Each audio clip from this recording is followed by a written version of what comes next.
Good morning students. आज हम पढ़ेंगे लेसन नंबर थर्ड स्नैपशॉट्स का। और लेसन नंबर थर्ड है हमारे पास Ranga's marriage, written by Masti Venkatesh Iyengar. Introduction to the chapter. This story is about Ranganathan also known as Ranga. ये कहानी रंगनाथन के बारे में है जो रंगा के नाम से भी जाना जाता है।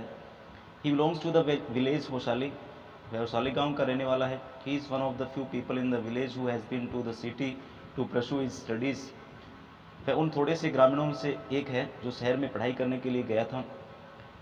When he returns to the village, he has different views about marriage. जब वह वापस गांव लौट कर आता है तो शादी के बारे में उसके विचार अलग हैं। When the writer asks him about marriage, he says that he does not want to get married.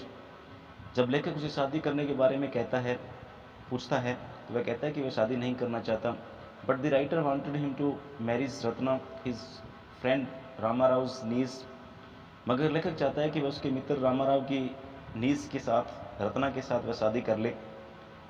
He manage the whole matter in such a way that Ranga himself expressed his desire to marry Ratna. और लेखक इतने सारे इस मामले को ऐसे handle करता है, वह इस प्रकार से संभालता है कि रंगा ने स्वयं ही रत्ना से शादी करने की इच्छा व्यक्त कर दी थी, इच्छा जाहिर की थी। So let us read the story of this chapter. When you see this title, some of you may ask रंगा's marriage। जब आप इस शीर्षक को देखेंगे आप में से कुछ एक शायद पूछे रंगा की शादी। Why not रंगानाथ विवाह और रंगानाथ विजय? रंगानाथ विवाह या फिर रंगनाथ विजय क्यों नहीं? Well, yes, I know I could have used some other mouth feeling one like Jagannath विजय और गिरिजा कल्याण। और मैं जानता हूँ कि मैं कोई अन्य बड़ा नाम सोच सकता था जैसे जगन्नाथ विजय या गिरिजा कल्याण। But then this is not about जगन्नाथा's victory और गिरिजा's wedding। परंतु यह कथा जगन्नाथ की विजय या गिरिजा की शादी की नहीं है। It is about our own रंगा's marriage and hence no fancy title। यह हमारे अपने रंगा की शादी की है, इसलिए कोई आकर्षक शीर्षक नहीं। Hosahalli is our village. Hosahalli हमारा गांव है। You must have heard of it. शायद आपने इसके बारे में सुना है। No, what a pity. नहीं तो कितनी दयनीय बात है। But it is not your fault. परंतु ये आपका फॉल्ट नहीं है। There is no mention of it in any geography book. इस गांव का नाम किसी भी जियोग्राफी की बुक में मेंशन नहीं किया गया है। Those sahibs in England writing in English probably do not know that such a place exists and so make no mention of it. वे इंग्लैंड के साहिब अंग्रेजी में लिखने वाले शायद नहीं जानते कि ऐसी कोई जगह भी अस्तित्व में है। Our own people to forget about it. हमारे लोग भी, हमारे अपने लोग भी इसके बारे में भूल जाते हैं। You know how it is, they are like a flock of sheep. क्या आप जानते हैं वे कैसे लोग हैं? वे लोग भेड़ों की झुंड की तरह है, फ्लॉक ऑफ शीप हैं। One sheep walks into a pit, the rest blindly follow it. जब एक भेड़ गड्ढे में गिरती है तो बाकी अंधों की तरह उसका पीछा करती हैं। When both the tribes in England and our own geographers have not referred to it, you cannot expect the poor cartographer to remember to put it on the map, can you?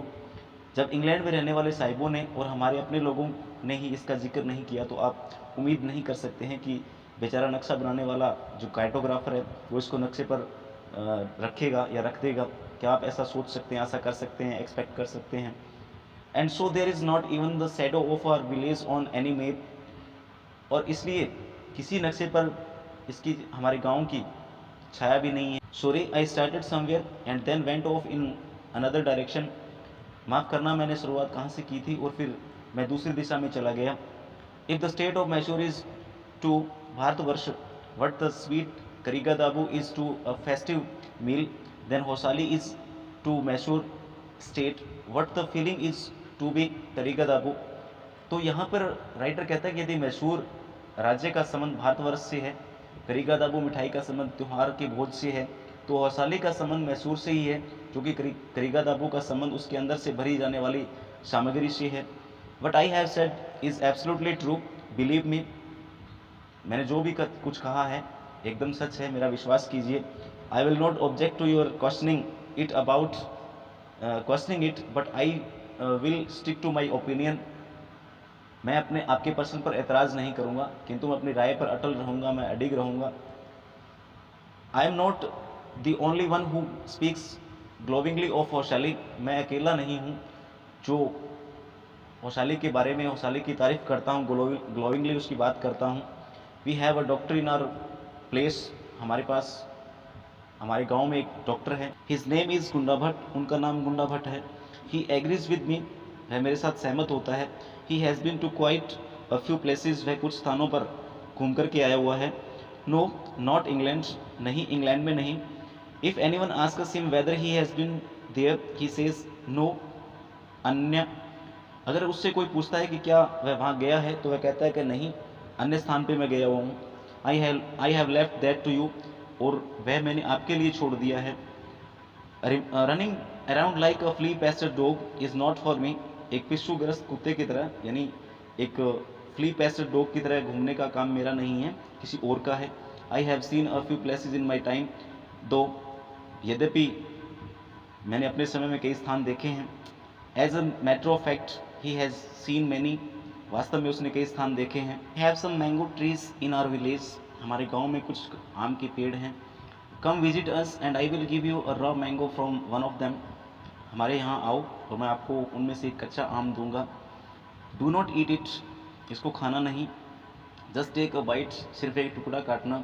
The sureness is sure to go straight to your brahmarandhra, और उसका खट्टापन सीधा आपके ब्रह्मरंध्र में जाएगा। I once took one such fruit home and a chutney was made out of it, एक बार मैं एक ऐसा फल अपने घर ले गया और उससे एक चटनी बनाई गई थी। All of us ate it, हम सभी ने इसको खाया। The cough we suffered from after that, उसके कारण हम खांसी से ग्रस्त हो गए। It was when I went for the cough medicine, जब मैं खांसी की दवा लेने के लिए गया। That the doctor told me about the special quality of the fruit, तब डॉक्टर ने मुझे उसकी विशेषता के बारे में बताया। Just as the mango is special so is everything else around our village, जैसा कि आम विशेष है उसी प्रकार हमारे गांव के आसपास सभी कुछ खास है। We have a creeper growing in the ever so fine water of the village pond, और हमारे गांव के ताल में एक बेल उगती है।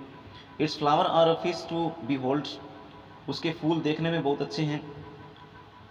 Gate 2 leaves from the creeper when you go to the pond for your bath and you will not have to worry about not having leaves on which to serve the afternoon meal, जब आप नहाने के लिए तालाब पर जाओ आपको दोपहर का भोजन परोसने के लिए पत्ते लाने की परेशानी नहीं उठानी पड़ेगी। You will say I am rambling, आप कहोगे कि मैं बहक रहा हूँ।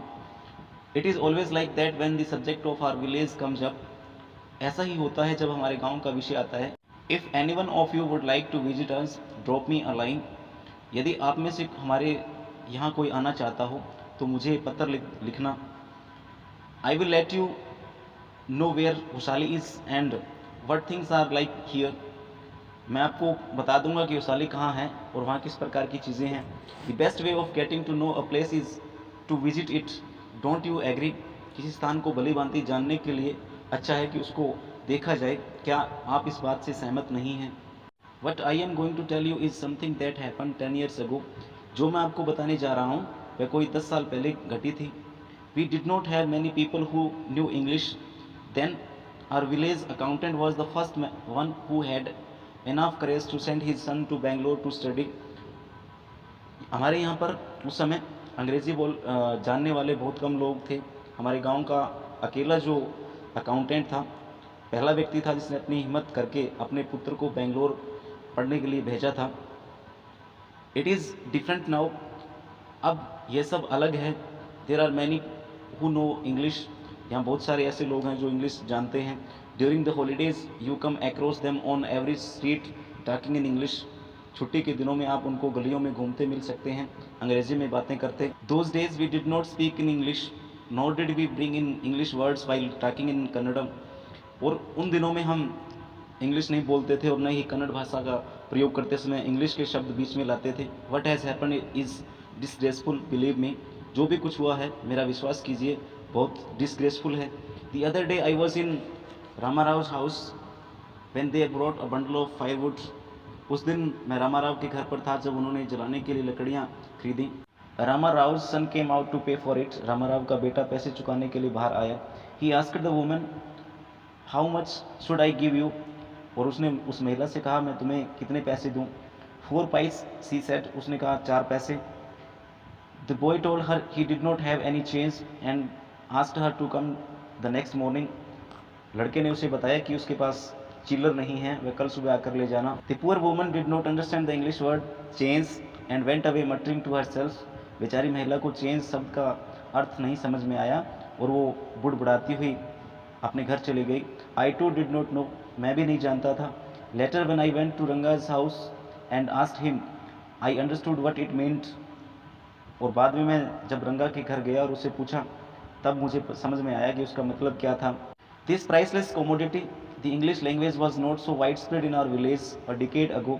इस अमूल्य वस्तु अंग्रेजी भाषा का प्रचलन आज से 10 साल पहले इतना नहीं था। That was why Ranga's homecoming was a great event. इसी कारण रंगा का घर लौटना एक बहुत बड़ी घटना थी। People rushed to his doorsteps announcing the accountant's son has come. लोग दौड़ते हुए उसके घर की तरफ घोषणा करते हुए चले गए कि अकाउंटेंट का बेटा आ चुका है। The boy who had gone to Bangalore for his studies is here, it seems, and come, Ranga is here. वह लड़का जो पढ़ाई करने बेंगलोर गया था और वापस आ गया है, ऐसा लगता है। आओ, रंगा लौट आया है। Let us go and have a look. चलो चलकर उसको देखें।